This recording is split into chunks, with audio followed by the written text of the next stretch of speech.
it's Katie here with Life Mundane, and welcome back to my channel. So today we're going to do a bit of an unboxing. I'm really excited. I had several books coming from New Growth Press, which you guys know from watching my other videos that I love their books, their children's books in particular, and this box is full of all sorts of fun goodies. I'm not exactly sure which books are in this, if they're coming in separate shipments or they're all together, but we are gonna jump in. I'm gonna show you guys what New Growth Press books I got. You're gonna learn why I love them so much and why they're such amazing resources for Christian parenting. So let's get started.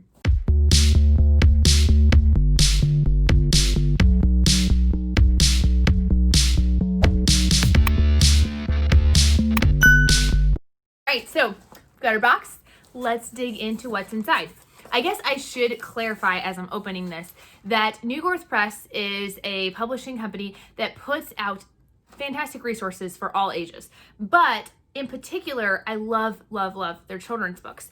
We use their Good News for Little Hearts book series as the base and spine of our character studies. If you guys are not familiar, you guys can check out my video up above, or I'll drop it down in the links below about our character studies and how we use these books to help us just kind of really understand these different character qualities and traits that we want our kids to emulate. I actually create a free study guide that I give to you guys if you want it, and I will drop the link down below if you guys want to sign up for that. You can get all the previous ones that I've already done, and then you'll also monthly get an email that will give you brand new study guides for these books. So one thing that is neat about these Good News for Little Hearts books is if you are familiar with CCEF, or the Christian Counseling Education Foundation, which is a very solid organization for Christian counseling, they have actually partnered with New Growth Press to write these books. So if you'll notice, all of the editors of these books are really popular Christian counselors. So you've got Paul David Tripp, you've got Edward Welch, David Powson and his wife Nan. So you've got some really great names behind these books that have really worked to make sure the wording is just right, to make sure it kind of gets to the heart of the issue. And like I said, so when you want to fit in, talking about peer pressure. So this one follows the story of Hallie the Hedgehog, and she is just going along her day when all of a sudden her friends are trying to exclude a friend in their class, and she's not sure what to do, if she should go along with it or not. So after talking to her parents and getting advice, she figures out the biblical approach to the situation and what to do. This one is about Buster the Bunny, and he is struggling about stress, which is a very relevant topic right now.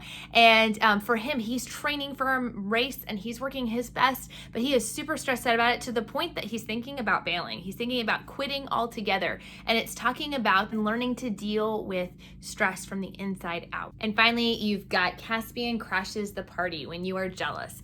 And Caspian's brother is having a birthday party, and he is getting all these special treats and special attention, and he is feeling a lot of jealousy right now and learning how to have contentment in Christ. And so it's going to teach them how destructive jealousy can be and kind of what the aftermath of jealousy can look like, but also what does it look like to have a Christ-like attitude of contentment and being thankful for what we have. So some of the things that I like about these books that without having actually read through each one of these yet, since I just got them, I can already tell you sort of the format. What I love about the series is they follow a similar format for everything, so your kids kind of get set up on how the story goes. Each story is completely unique and different, but the way it goes is whatever child is the character of that book, the main character of that book, goes through a struggle. So they follow that main character through a trial that they are struggling with.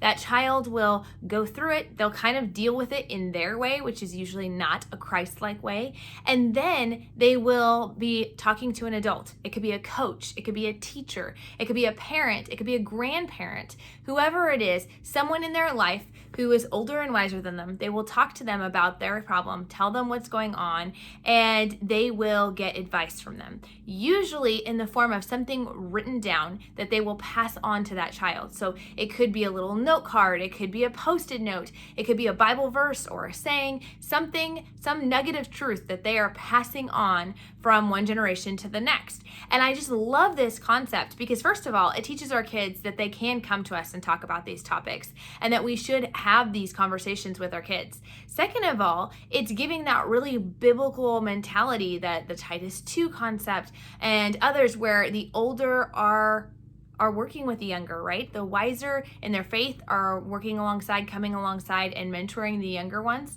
So I love that it's modeling that and it's kind of introducing that concept. But also part of it is that at the end of each book, they have memory verse cards. So in general, I believe they use the ESV for these memory cards. They do occasionally use the New Living Translation, which is not personally my favorite, but that's okay, because it's usually only one card out of the 4. But these are perforated cards that you can pull out and you can pass down to your kids. Or for us, what we do is we actually just leave them in the back of the book, and I make my own handwritten card and pass that on to my kids as something they can kind of keep in their pocket or keep with them to remind them of God's truths when they're struggling with those kinds of topics. They also, in the back of each book, have a section going over questions that you can continue the conversation with your child. So very story format. You could read this book over and over a million times and never get bored of it. But if you're ready to dig a little deeper, there's questions in the back and there's extra scriptures in there as well that you can dig a little bit further into. The Jesus Came For Me is a great book for Christmas. I've actually done a book on a bunch of my favorite Christian Christmas books that we use, and you guys can check that out up above or down below, but I think this one might have to be added to it. First of all, I love the fact that it's a board book. We have a lot of picture books that are paper, and it makes it harder for my toddlers to flip through, so I love the fact that this is a board book, and it goes through 3 elements of the Christmas story.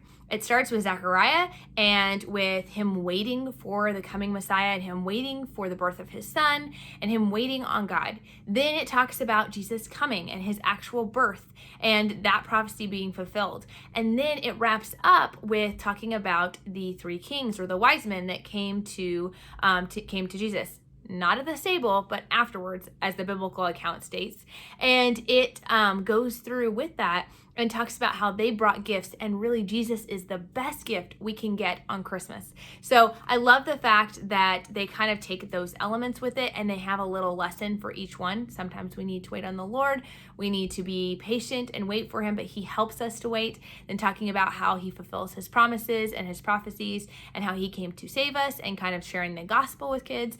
And then saying how he is the greatest gift. But they call it a beginner gospel storybook. So love this book, and definitely gonna have to add it to my favorites. God Made Me for Worship is part of the God Made Me series. There's God Made Me. There's God Made Me, which is talking about body safety. There is God Made Boys and Girls, which is talking about the gift of gender. There's God Made Me Unique, which is talking about special needs. They go through topics like this, really important but tough topics to tackle with your kids, and give it to you in a very presentable way. So for God Made Me for Worship, what they're going to do is they're going to go through in a story format a child that is learning about the worship service and why do we do what we do in the worship service. And it talks about how all the parts of worship are part of the gospel story, and they tell us more about God and how we can learn from them. So the call to worship is to remind us to stop and to pay attention to God's word and what's coming next. And then it's got little questions for them to answer that help relate it to their personal experiences. Worship begins with God. What did you sing about God in church this week? They have confessions and lament.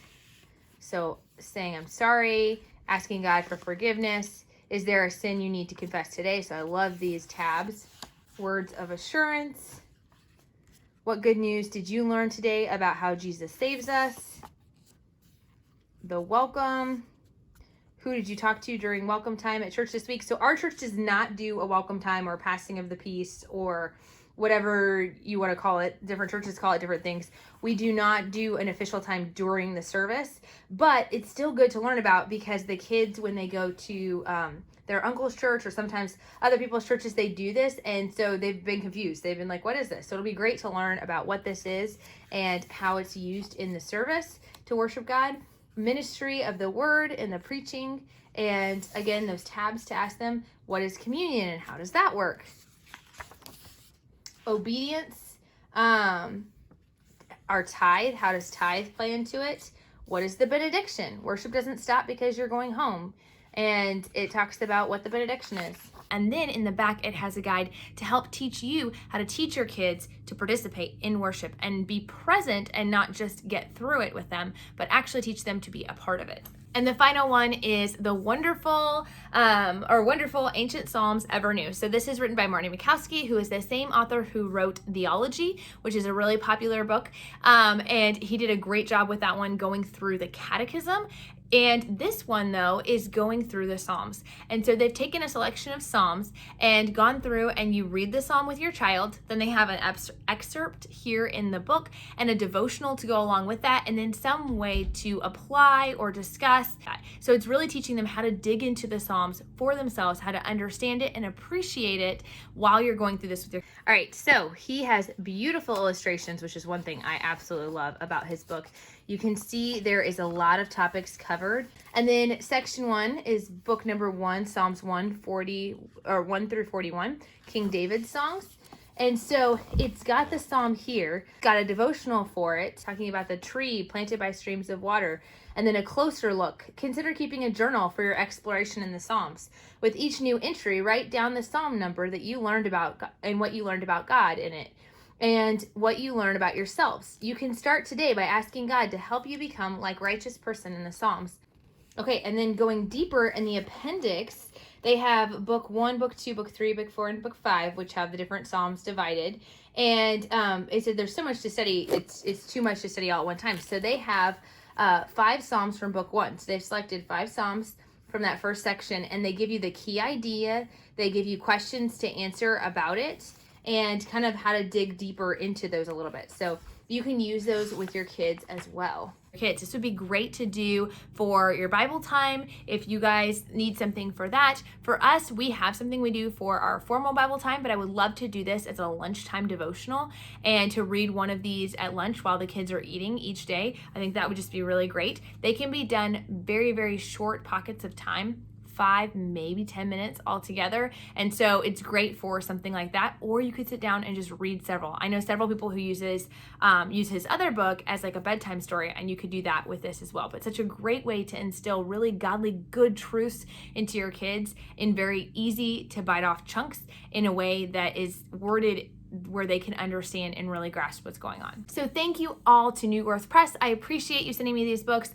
I've been a huge fan and bought many before. I've shared them with you guys before, and they were generous enough to send me some of their newest titles, and I'm glad that I got to share it with you guys. And then if you guys want to check out any of these books, I will drop links down below. Be sure, if you want to be a part of our totally 100% free character study guide that you get once a month, that comes with activities, games, songs, extra books you can read on the topic, extra Bible verses you can dig into on the topic. If you want that, be sure to sign up down in the description box below, and we will talk to you guys next time. Talk to you later. Bye.